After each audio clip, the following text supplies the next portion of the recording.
Students welcome to Pihu academy. आज की video Kumaon university और SSC university B Ed first semester के फर्स्ट पेपर की सेकंड यूनिट का सेकंड टॉपिक है। ठीक है, आज का टॉपिक है हमारा John Dewey's contribution to education. तो शिक्षा में जॉन डेवी का क्या योगदान रहा, ये हमारा आज का टॉपिक है। तो चलिए बिना टाइम वेस्ट किए हम अपना टॉपिक स्टार्ट करते हैं। ठीक है, फर्स्ट यूनिट आपकी कंप्लीट हो चुकी है और जिसने भी वो वीडियोस ना देखी हो लिंक आपको डिस्क्रिप्शन में मिल जाएगा, तो आप वहाँ से जाके सारी वीडियोस देख सकते हैं। ठीक है, प्लेलिस्ट का लिंक मैं आपको दे दूँगी। तो चलिए क्लास स्टार्ट करते हैं। उससे पहले अगर आप चैनल पर नए हैं तो जल्दी से चैनल को सब्सक्राइब कर लीजिए, साथ ही नोटिफिकेशन बेल को प्रेस कर दीजिएगा जिससे आने वाली वीडियोस की नोटिफिकेशन आपको मिलती रहें। तो चलिए वीडियो स्टार्ट करते हैं। तो देखिए सबसे पहला हमारा जो टॉपिक है वो है meaning of education according to John Dewey. तो जॉन डेवी के अनुसार शिक्षा का क्या अर्थ है। देखिए प्रत्येक जो फिलोसोफर थे, ठीक है, प्रत्येक दार्शनिक जो थे उन्होंने अपने अपने विचार दिए। ठीक है, अपने अपने अनुसार शिक्षा के अर्थ बताए। तो उन्हीं में से जॉन डेवी के बारे में आज हम पढ़ेंगे। तो जॉन डेवी के अनुसार शिक्षा का क्या अर्थ है ये हम जानेंगे। पहला टॉपिक है शिक्षा स्वयं जीवन के रूप में। तो देखिए सबसे पहले तो जो जॉन डेवी थे वो शिक्षा को स्वयं जीवन के रूप में मानते थे, यानी कि वो मानते थे कि जो शिक्षा है वो हमारे जीवन में ज़रूरी नहीं है बल्कि हमारा जीवन है, क्योंकि वही हमें अच्छा नागरिक बनना सिखाती है, हमारे व्यक्तित्व का विकास करती है। ठीक है, हमें गुण भरती है, हमें भविष्य के लिए तैयार करती है। ठीक है, साथ ही हमें वर्तमान सुख प्रदान करती है। फिर देखिए सेकंड आता है कि शिक्षा को वह पुनर्निर्माण की प्रक्रिया के रूप में मानते थे। तो यहाँ जॉन डेवी का मानना था कि जो शिक्षा है वो हमें अनुभव से प्राप्त होती है, मतलब वो हमें अनुभव देती है। ठीक है, और हम अपने अनुभव को जब एक बार ले लेते हैं उसके बाद हम उस अनुभव का प्रयोग करके दोबारा से उस काम में गलती नहीं करते, उसमें बल्कि और ज़्यादा सुधार लाते हैं। तो इससे क्या होता है, एक पुनर्निर्माण की प्रक्रिया उत्पन्न होती है। फिर देखिए थर्ड आता है शिक्षा सामाजिक प्रक्रिया के रूप में। तो यहाँ जॉन डेवी का मानना है कि शिक्षा जो है वो सामाजिक प्रक्रिया है, यानी कि शिक्षा जो है बालक को ऐसा वातावरण प्रदान करती है कि जो समाज में संस्कृति है, सभ्यता है, वो कैसी है इसका परिचय वो जो बालक है उसे देती है। साथ ही उसे समाज की उन्नति में योगदान देने योग्य बनाती है। उसके अलावा जो सामाजिक कुशलता है उसमें भी शिक्षा अपना योगदान देती है। ठीक है, फिर नेक्स्ट आता है शिक्षा मार्गदर्शक के रूप में। तो शिक्षा जो होती है वो एक मार्गदर्शक होता है। मार्गदर्शक का मतलब क्या है कि वह हमें ये बताता है कि हमें अपने भविष्य के लिए किस तरह तैयार होना है। ठीक है, हमें किस तरह आगे बढ़ना है अपने भविष्य के लिए। तो ये एक राह बनाने में मदद करती है शिक्षा। जैसे कि आपको अपने क्या व्यवसाय करना है, ठीक है, या किस तरह की नौकरी करनी है, तो ये चीज़ जब आप सोच रहे होगे तो इसमें शिक्षा आपकी बहुत सहायता करेगी। साथ ही आपका पथ प्रदर्शन करेगी कि आप में क्या क्वालिटीज़ हैं और आप कैसे उनमें निखार ला के अपने व्यवसाय को आगे बढ़ा सकते हैं। ठीक है, फिर नेक्स्ट आता है शिक्षा लोकतांत्रिक कार्य के नियंत्रण के रूप में। तो यहाँ पे जो शिक्षा है जॉन डेवी के अनुसार, क्योंकि शिक्षा एक सामाजिक प्रक्रिया है, ठीक है, तो वो समाज के निर्माण में जाहिर सी बात है कि सहायक होगी। तो जब समाज के निर्माण में सहायक होगी तो लोकतंत्र का निर्माण भी तो समाज ही करता है। तो इसका मतलब लोकतंत्र के निर्माण में भी जो शिक्षा है वो सहायक होगी। शिक्षा के माध्यम से समाज में आने वाली जितनी भी बाधाएं हैं, जितनी भी परिस्थितियां उत्पन्न होती हैं, ठीक है, उन्हें समाप्त करने में कौन मदद करता है, शिक्षा। और जब शिक्षा से सभी समाज की जो परिस्थितियां हैं वो सही हो जाएंगी, ठीक है, समस्याएं सभी समाप्त हो जाएंगी, तो एक अच्छे लोकतंत्र का निर्माण खुद से हो जाएगा। फिर देखिए फिर आता है शिक्षा का प्रशिक्षण। शिक्षा का प्रशिक्षण का अर्थ है कि जो शिक्षा है वो हमारे समाज के जो भी अवरोध होते हैं, जो भी बुराइयां होती हैं, उन्हें हटाने में मदद करती है और एक नए समाज का गठन करने में भी मदद करती है। ये देखिए ये इंग्लिश में भी है। ठीक है, फिर नेक्स्ट देखते हैं हम, इस पे कुछ जॉन डेवी ने डेफिनेशन दी हैं। तो देखिए उन्होंने कहा है कि शारीरिक जीवन के लिए जो कार्य भोजन ग्रहण एवं संतानोत्पादन की प्रक्रिया करती है वही कार्य शिक्षा सामाजिक जीवन के लिए करती है। तो जो शारीरिक जीवन के लिए मतलब हमारे शरीर के लिए जो काम भोजन करता है या संतानोत्पन्न करता है, मतलब संतान को उत्पन्न करना करता है, वही कार्य शिक्षा क्या करती है, सामाजिक जीवन के लिए करती है। मतलब सामाजिक जीवन जो है उसे सही कौन बनाता है, उसे ठीक कौन रखता है, वो है शिक्षा, और उसे आगे कौन बढ़ाता है, शिक्षा। फिर देखिए नेक्स्ट है, विद्यालय में बालक को इस प्रकार की शिक्षा प्रदान की जानी चाहिए कि उसमें आत्मनिर्भरता, योजना कुशलता और जनतांत्रिकता आदि गुणों का विकास हो। तो ये भी जॉन डीवी का कहना है। तो उनका कहना है कि विद्यालय में बच्चे को एक ऐसी शिक्षा मिलनी चाहिए जिससे वो आत्मनिर्भर बने, ठीक है, उसमें योजनाएं बनाने की कुशलता आए और साथ ही वो जनतंत्रात्मकता भी अपने अंदर विकसित कर सके। नेक्स्ट देखिए, ये आइवर मॉरिस ने कहा है जॉन डीवी के लिए। उनके अनुसार वो उनका मानना है कि जॉन डीवी के अनुसार शिक्षा वर्तमान सामाजिक अवरोधों को दूर करने और समाज के गठन में नई गाड़ियों नहीं है यहाँ पे, हाँ कड़ियों है, सॉरी यहाँ पे ये कड़ियों है, ठीक है, इसे आप सही कर लीजिएगा, ठीक है, कड़ियों, यहाँ पे कड़ियों के विकास के लिए यथार्थवादी प्रशिक्षण है, ठीक है। तो यहाँ पे ये है, और फिर ये आपका इंग्लिश में भी यहाँ पे दिया हुआ है मैंने, ठीक है, इंग्लिश में भी यहाँ पे दिया हुआ है।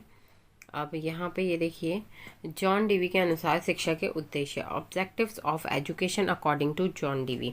तो जॉन डीवी के अनुसार शिक्षा के क्या क्या उद्देश्य हैं ये यहाँ हम देखेंगे।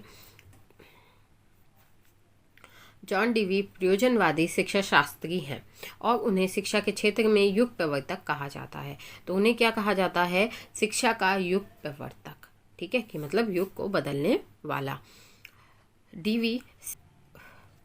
डीवी स्थिरतावादी नहीं है, इसलिए वह देश और काल की परिस्थितियों के अनुसार शिक्षा के उद्देश्यों के पक्ष में है।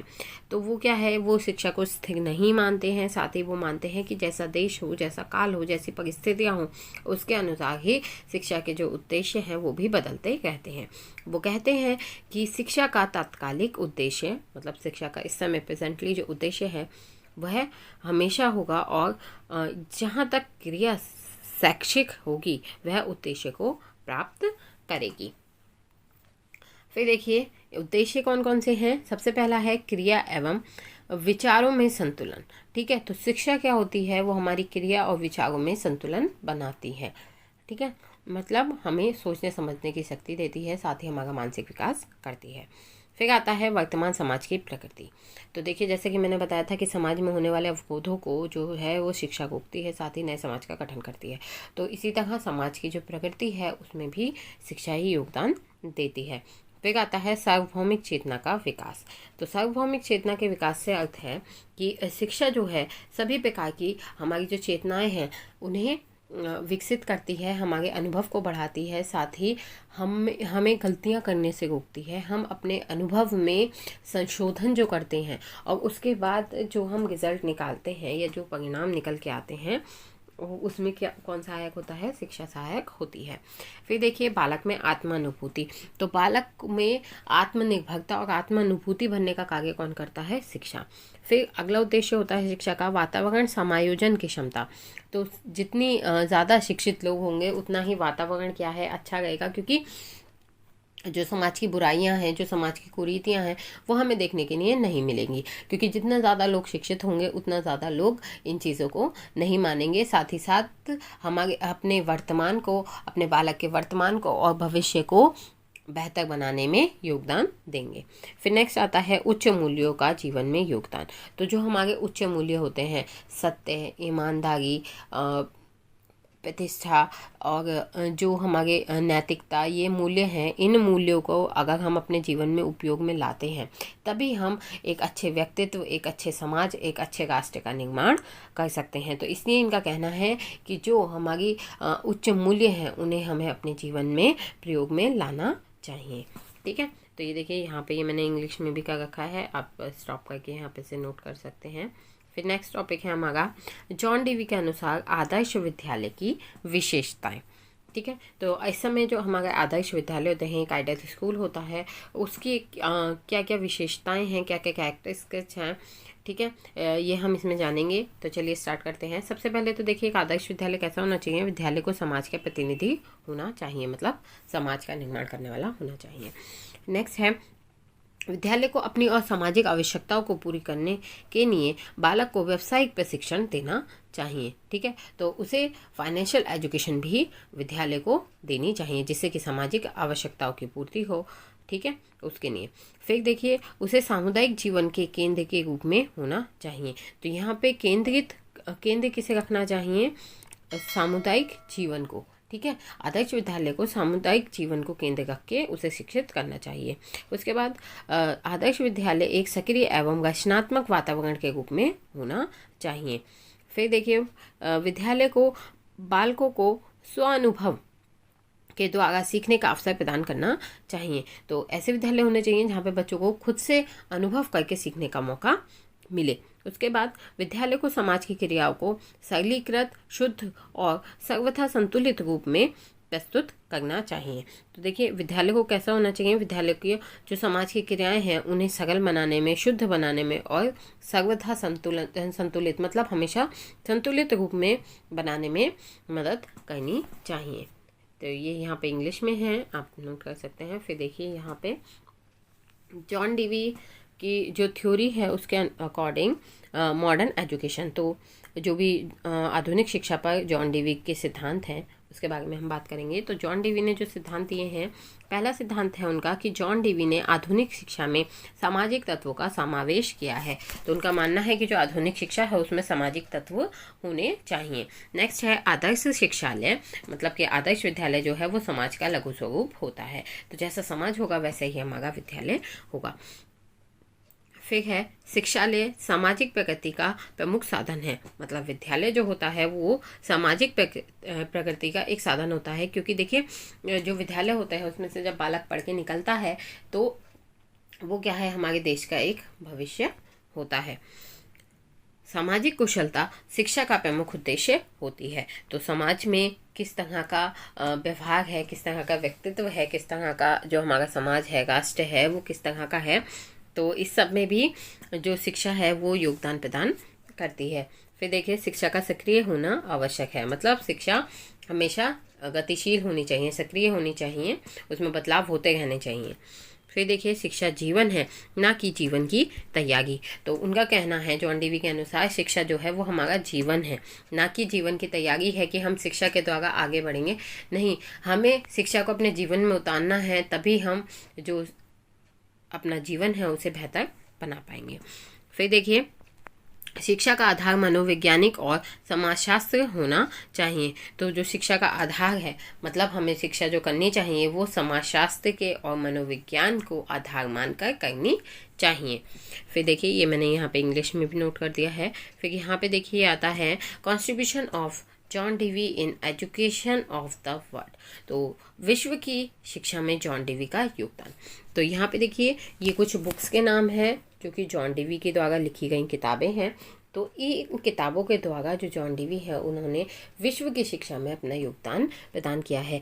ये जो सभी किताबें हैं, इन किताबों के द्वारा उन्होंने अपना जो ज्ञान है शिक्षा से संबंधित वो लोगों में बांटा है। तो बुक्स के नाम देख लेते हैं हम। पहला है interest of related to will, second है the child and the curriculum, third है the school and the child, fourth है relation of theory to practice in the education of teachers, fifth है moral principles in education, six है interest and effort in education, seventh है how we think, eighth है sources of science education, ninth है freedom and culture, tenth है democracy and philosophy method, 11th है reconstruction in philosophy, 12th ethics, 13 the school and the society, 14 studies in logical theory, 15 creative intelligence, 16 human nature and conduct, 17 experience and nature, 18 the public and interest problem, 19 philosophy and civilization, और 20 liberalism and social action. ठीक है। तो ये 20 books हैं, English में भी मैंने इनके नाम नोट कर दिए हैं, तो अगर किसी को हिंदी में प्रॉब्लम है तो वो इंग्लिश में नोट कर सकता है, याद कर सकता है और एग्ज़ाम में लिख के आ सकता है। यहाँ पे 20 नेम्स हैं। ठीक है, इसी के साथ आपका जो आज का टॉपिक है वो कंप्लीट होता है। अब नेक्स्ट टॉपिक के साथ हम मिलेंगे। नेक्स्ट टॉपिक आपका रहेगा अरस्तु। ठीक है, यहाँ पे नोट नहीं है, लेकिन जो आपका नेक्स्ट टॉपिक है वो होगा अगस्तु का योगदान। ठीक है, शिक्षा के क्षेत्र में अगस्तु का योगदान हम नेक्स्ट टॉपिक रहेगा, उसके बारे में पढ़ेंगे। तो अगर आपको वीडियो अच्छी लगी हो तो वीडियो को लाइक करें, शेयर करें और चैनल को सब्सक्राइब करना ना भूलें। Thanks for watching.